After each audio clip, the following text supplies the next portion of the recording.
Angie, John, have you ever noticed how hard it is sometimes to get somebody to give you a direct answer on things? I'm going to control my energy today because you and I started this conversation. Yes, heavy, hard, yes, 1,000 times, yes. It seems that everybody is so worried about upsetting or offending everyone else, and nobody wants to deal with the fallout of their own consequences, that ghosting has just become the norm. And I think it's not good enough. How about you? I think it is creating a very broken line of communication. I'm going to say it kindly for the show. This is something that coaches need to at least think about, perhaps even address for ourselves and our clients. So let's open the coaching clinic. Welcome to the Coaching Clinic with John and Angie, the show for professional coaches who want to develop their skills and grow their business. Follow the show on your favorite podcast app. And join us every Wednesday for new episodes. Angie, we both have a lot of thoughts and feelings on this topic because, like everyone else, we've had plenty of experience of this, how people are often very reluctant to really say what's actually on their mind. Say what you mean. And here's the thing. It's not, let's start at kind of the baseline of that. It's not just because it's coaching, like a coaching relationship or an interaction. You know, what I think it's showing up there. So we have to back that out a little bit and say, wait a second. You know, maybe it's because I don't know, I could go like 30 different ways with this. It could potentially be that we're just more out of practice because we are more reliant with technology. We're very used to connecting now via tapping the keyboard or tapping on the phone, you know, through Slack, like through Teams, like, you know, whatever that is. Like we've, I don't know, have we evolved in terms of communication? I have a question mark there. Has it helped us or has it challenged us? Because what I am observing in general, right, in life is absolutely cascading into my sessions, which is that people are, I don't know if it's inherently there's avoidance at times in coaching sessions, right? Sometimes when things get tough, right, clients will go into avoidance and they will push back and make up every reason in the book why this isn't working or something. There's a resistance. But I also think there's an overarching, which is what you and I were talking about today, an overarching theme where having direct conversations isn't happening. It's showing up in our sessions. So, I mean, it is at least in mine. Yeah, I think there is an element to where we have to consider what are the elements that make communication effective and what actually weakens our communication. And for me, I'm with you that I feel that we're on a path where communication is generally being weakened. It's being watered down to become bland and inoffensive or unreactive. It is a form of avoidance. It is a form of avoidance. Actually, when you were speaking, I was thinking about a book I read a few years back, and I have to go and check it out again, but I think it's called Not Nice. And it was ultimately all about how we're all worried about not coming across as nice people, and we all want to think that we're nice, but that doesn't mean being assertive doesn't mean you're not nice, or nice isn't always the same as liked or respected. It's something like trying to be nice about everything is actually weakening our position. Whereas I think I have much more respect for people who are more direct in their communication. One of the reasons I love you, Angie, is like you're more direct in your communication. I try to be myself, and I'm often willing to be that person who says the uncomfortable thing. And I think every coach, really, if we challenge ourselves and test ourselves in this, we should be the person who is willing to say the uncomfortable thing, especially with our clients. Yeah, I think there's a very big gap for people too. I think that part of the issue is that some people truly believe that being direct means being abrasive. And they learn that because there are people in general think about this for yourselves. Anybody who's listening, think about a time when somebody said to you, well, I was just being direct. And you're like thinking, it didn't feel that way. It felt abrasive. It felt accusational. It felt like you wrapped up whatever it was you were trying to convey, right, in sugar, to make it sound better, and it didn't, right? I mean, people can identify saccharin, right? Fake sweet. They can identify that very quickly. And that's why we know, like, wait a minute, that isn't exactly true. And that, I think, does retrain people to approach direct communication very differently. And so again, inherently, without the issues of technology and how communication has changed slash air quote evolved, yes, people can tend to avoid certain things. However, also, if people are not willing to come to a session and be as transparent or vulnerable as possible, even if it's over a period of time, that is absolutely going to affect the outcomes that they receive with your coaching. And with that type of environment, the more you poke and prod, the more resistance you might be dealing with. So what do you do as a coach, right? First, set the place. Like, you have to always create safety. John and I have talked about that. It needs to feel safe for people. And I know a lot of people are like cringing when they hear us say that, but if it's like going to a doctor, you feel safe when you walk into that doctor's office and you disrobe. It's like, it's supposed to be this way. It's kind of the same thing, but a little different, right? It's more like a mental disrobing, if you will. Look, We have to provide that space.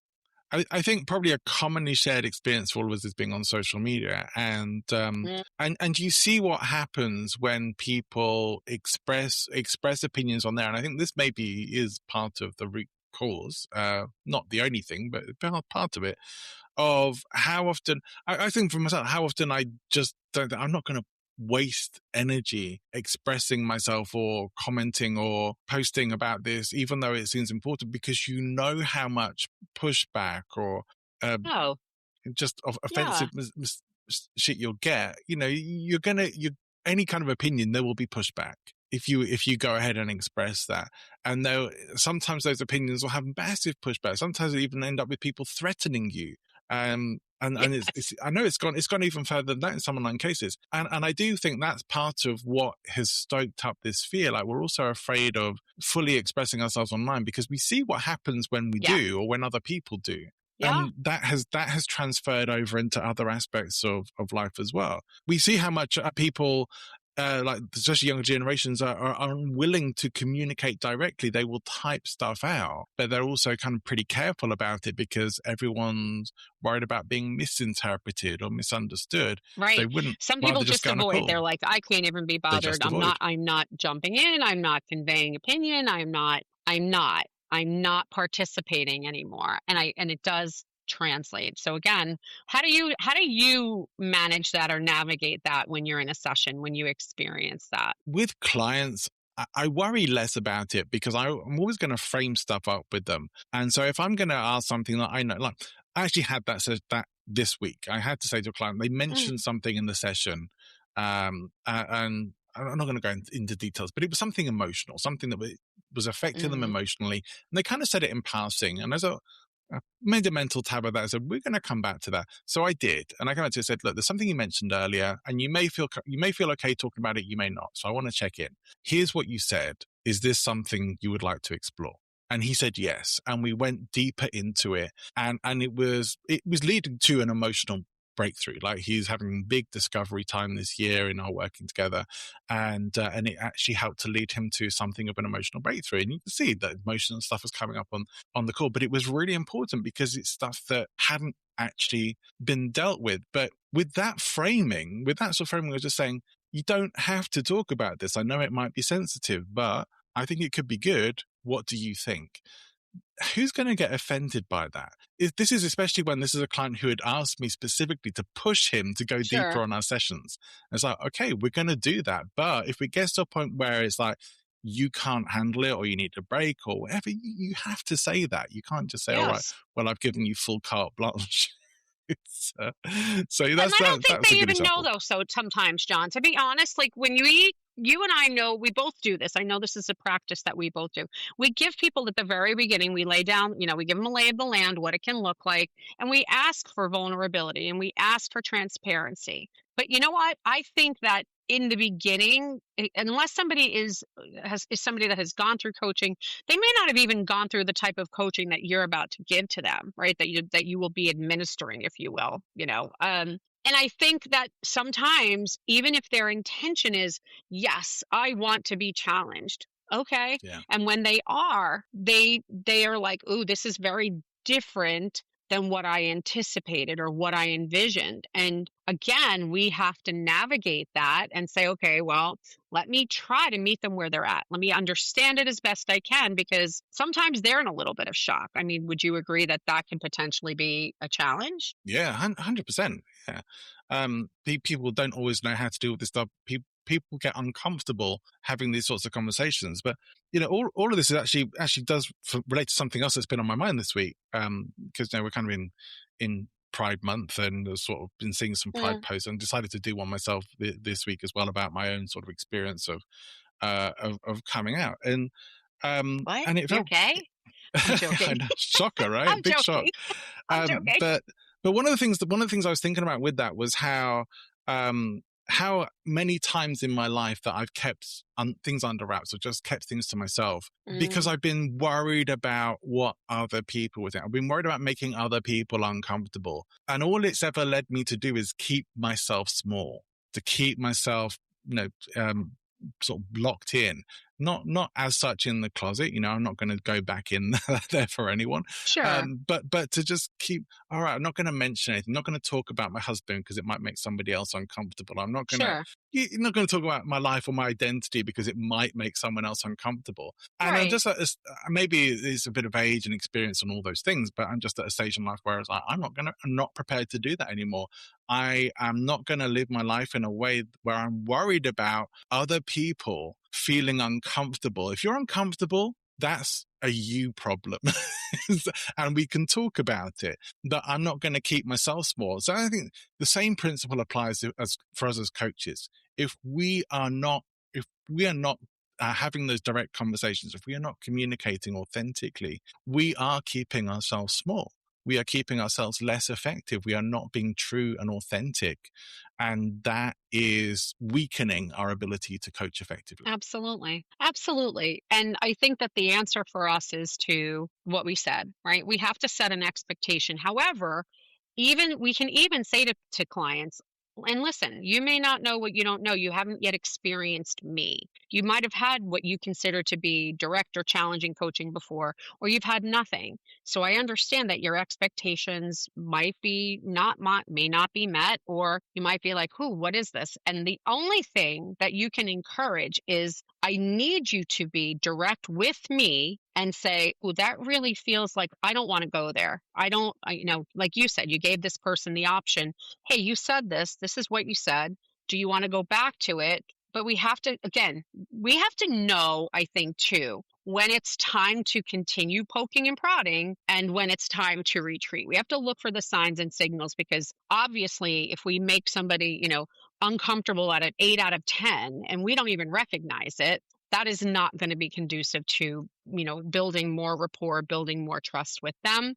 And we have to know when to kind of like tap the brakes and just not stop, but, navigate differently than we have. I think that's important to recognize and encourage it to be like, I don't care what you do and say in the rest of your world right now, but in this space, what I open up is full, like I want you to come here and maybe say the things you don't say or wouldn't say. Because I'm curious as to, is that different? Do they behave differently within a session than they do in the real world? I'm very curious about that. Yeah, me too.